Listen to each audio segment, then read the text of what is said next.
Hello and welcome to the Round 8 review for Supercoach 2022. It is George from Fantasy Take TV, and we had a good week this week.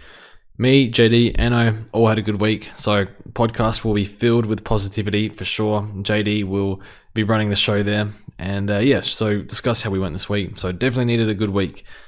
We scored 2,386, and we're ranked around 15k. So we're ranked 26k last week. I mean, 15k is not great, but it looks better than 26k. So hopefully we can keep going up and up and up and see how we go. So we get into the team. May have done my trade, so we'll reverse that for now. We'll speak about that in a second. But yeah, a little bit uncertain on my trades this week. So why did we have a good week this week? Defender premiums fired. McCartan filled in, 94. We take that for Hewitt. So just put it in there for the sake of it.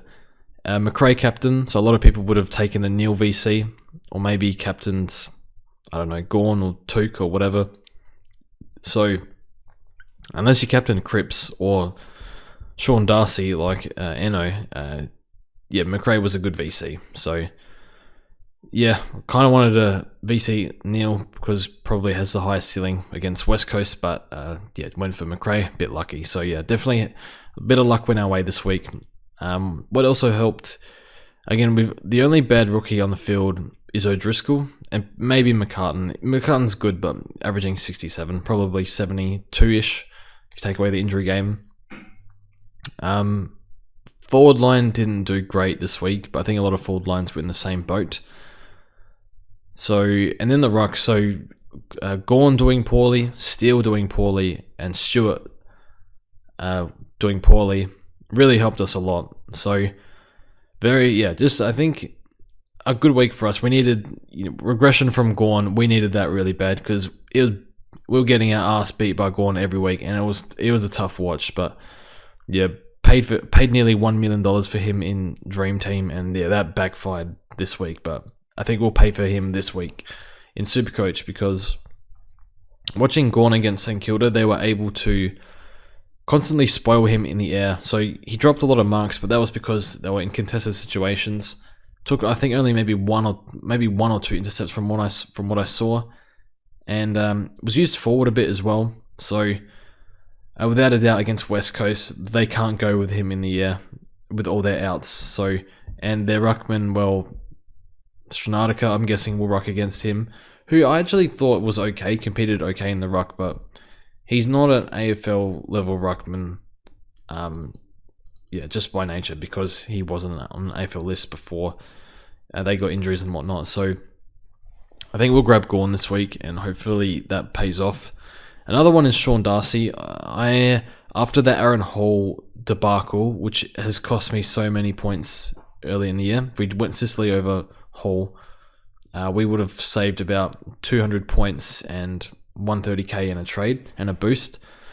But yeah, that's over. But yeah, after seeing that, I'm very hesitant to take durability risk. Very hesitant. So the only one I was really willing to take to bring in was Cripps because of the upside, and that's probably justified.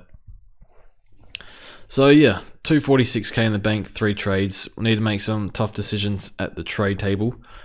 But yeah, defense was really solid. Sicily, I'll start calling him King Sicily because I think he's the best defender in the league. Lethal left boot, intercepts, can play tall, can play small, takes the kick-ins, gets involved in switch play, which I guess don't really need that to be the best defender, but yeah, rebounds, exceptional rebounder. He's the best defender in the league for mine. I'm not sure second is close. That's just my view anyway, so he's fantastic. You can make a case for Tom Stewart. I take Sicily every day of the week. Jack Crisp was fantastic. So yeah, I'm a believer in Jack Crisp. Jack Crisp enthusiast. I went from a hater to enthusiast. So he's looked great. I think DeGoey and Adams drop off. Maybe he's helping him a bit, but his pressure in the contest, his burst from the contest is pretty good. The clangers do kill him. I think a lot of them are blind kicks from stoppage under pressure, and that can happen. A lot of mids are in the same boat for that, but he's looking like he can maintain 105 to 110, maybe more. He's doing a lot better in fantasy though, so yep, he's great. And Jaden Short in the midfield, so yeah, he's a bit of a fantasy pig. The way he, very high kicking to handball ratio. They give him the ball a lot. Is able to win clearances too. So plays the Hawks this week. A decent matchup, but Hawthorn are a pretty tough team, I think. And then we have Nick Dacos. So he was okay. Thought he slowly built into the game. We might trade. I want to hold, but I think one of him or O'Driscoll goes both near their max. Maybe Dacos. What's O'Driscoll's break even? 55. So he can beat that. But yeah, O'Driscoll, if he doesn't pull a goal out his ass, he probably doesn't score super well. So he can do better. I wanted to field him versus North, but wasn't. I thought he could do better, but it just wasn't to be. And Paddy McCartan was pretty good, although I didn't see the game, so I can't really comment. I was watching the Tigers versus Richmond game, so I thought that was a pretty good game. Hewitt's an interesting one, so I think we just keep holding and there's nothing we can do about it. You would think he's back, if not this week, the next week. So unfortunately at the time we thought it was a 1 week injury, a calf cork. Now it's a 2 week injury, now it's potentially a 3, potentially more, I don't know. So we'll see how he goes this week. Let's chuck him on field because it makes the team look better. And then De Koning was solid, still taking those intercepts and contested marks down back. So midfield was pretty good.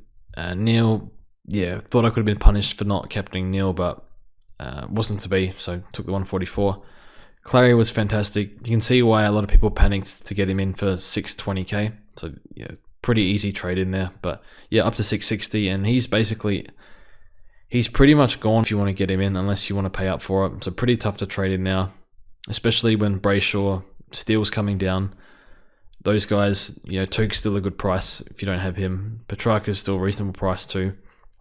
Although Petrarca's probably more your M8 to M12 range, whereas I think the other guys are looking like these 5 are pretty locked in the top 8, I think. So yeah, midfield was overall pretty solid. Could have captained Cripps, but nah, took McRae, it's fine. Pat Lip's a really hard one because we'll speak about this in a second after I go through all the plays, but Lip, Martin, Butters, Cogs, maybe Brody. Well, at least 2 of them need to go, and I have 8 forwards, so I don't know who to get rid of. The problem with Lipinski is like, who is the best player here? Well, I actually think Brody and Martin are the best playing at the moment. Then probably Cogs is still playing alright.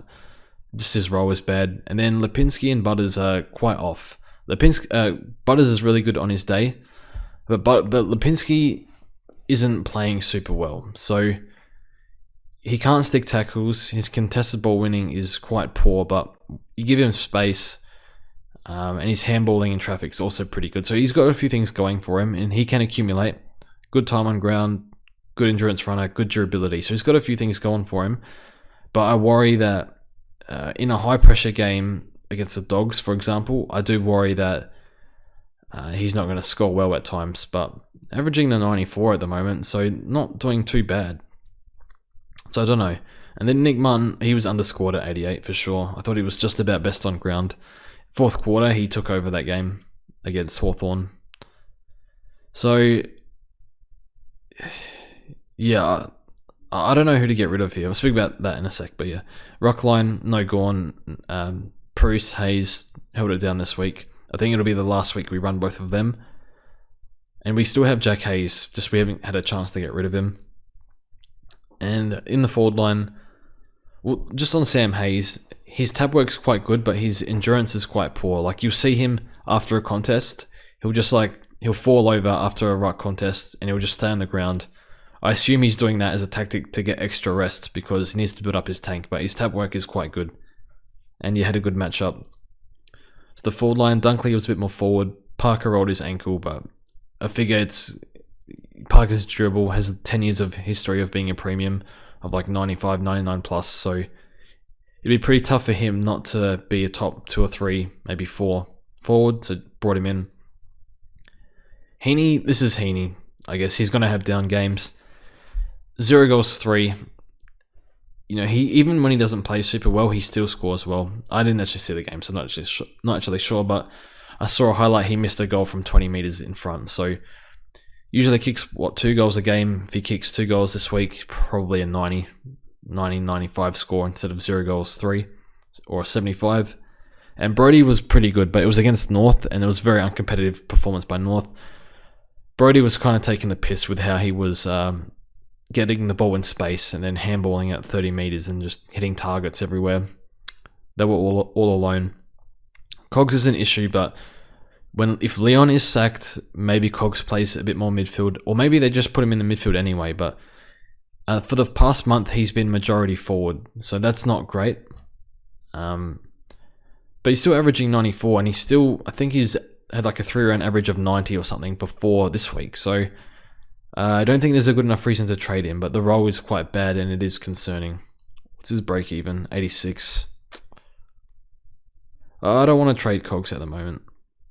Yeah, 5-round average of 85, but I think, yeah, that's not good. That's very bad. I mean, it's not disastrous, but yeah, the role is bad. But I just want to maybe wait a bit longer. And Butters is just very frustrating because how many more excuses can we make for him? So a lot of people are getting fed up with Butters, and it's at the point where, don't trade your premiums, but is he a premium? So yeah, we'll speak about this on the pod, but with Butters, well, he has no proven history over a full year. The role is still actually okay most of the time, but yeah, a lot of things have happened to him that have probably hindered his score. The gastro, the hit from Sampao Pepper. I mean, what's the excuse this week? I don't know. Play the Dogs mids. Rosie looks a lot better than him, to be honest, at the moment. So, yeah. Is it a form thing? Is he just not able to sustain good form in the midfield? I'm not sure. Against North, he's probably a hold this week, but I have 8 forwards and 1 needs to go if I want to make upgrades. So, yeah. And then Durden was okay this week against the Crows. I thought his pressure was good. Roses, I'm not sure if he's playing injured or something, but his time on ground was in the 50s. So, I guess that's been a failed rookie now. He's made 66k, 67k, break even of 50. I don't even know if he hits that. So, yeah, that's been a failed rook, unfortunately. But he's capable of doing better. It's just that, if he's getting 50% tog, he's probably not going to hit that break even. So what do we do this week? So I haven't decided on my trades yet, but this is what I was thinking when Supercoach opened. So out Dacos and Butters, I don't think that's smart trading those two at the moment. I've done back 5 trades before, but if we want Max Gawn against West Coast, something's got to give. And then I want to grab Jordan Dawson in defense. So I had Dawson, I think, D16, and as soon as I saw the role change today, so he's playing wing and pushing into stoppage, a little bit down back as well, but mostly much further up the ground and hanging around stoppages. As soon as I saw that role, which is what I think he did at Sydney, that's the role he went 115 in. I think we play for upside. I'm not saying he'll go 115, but well, he looked fantastic in the role, and he can definitely do 105 plus, and for that price, it's pretty good. So yeah, I think play for upside. He can go 110 plus in that role, but it's like been one game of it, so I'm not 100% sure. Just he has the history of it at the end of last year, so he was fantastic today. Takes so many marks. So yeah, keen to get Dawson on board, and especially at the price. So the problem with this trade is Dacos. It's 4 weeks of Dawson or 5 weeks of Dacos because of the bye, because Dawson has a bye before Dacos, so you could just do the trade on the last week, but I think I should be able to field 6 in that second bye round anyway, because probably McCartan and DeConing will both be gone by then.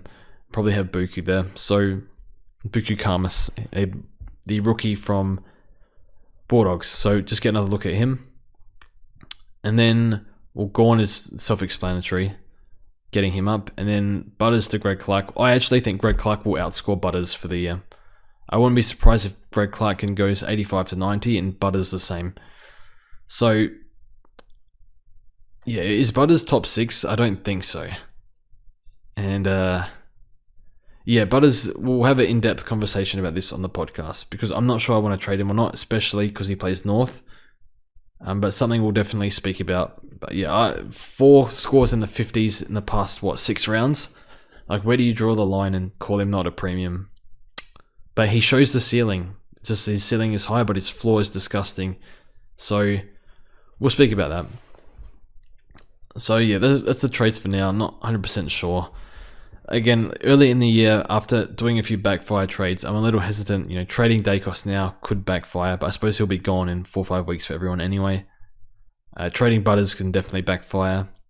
Trading Gorn at the price, I think he's worth it. Just one poor game doesn't change that. So 1 upgrade McCartan, 2 upgrades in the mids, and then Bruce up, and then maybe another one.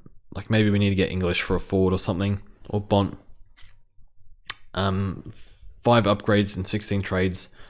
That's probably barely doable if we want to have 4 remaining or 5 remaining. So probably more realistically, we keep this forward line. We grab Doherty or Stewart. In the mids, probably grab Jack Steele and then Brayshaw or one of the Crows boys, and then probably grab Sean Darcy after the bye for Bruce. And then, yeah, just run that forward line. And that should take us to, I don't know, four upgrades, 9 trades, say 10 trades for 4 upgrades. 6 trades left for the rest of the year. So I think we'll be okay for trades. We just have a lot of money to play with. A lot of these players that need to upgrade, like Martin, McCartan, Bruce, they all have like heaps of money built into them already, and still making money. McComb and Clark should make a lot of money. So I think we'll roll with that. So let me know what you're doing this week, or let me know how you went. Thanks for watching, and we'll see you guys soon.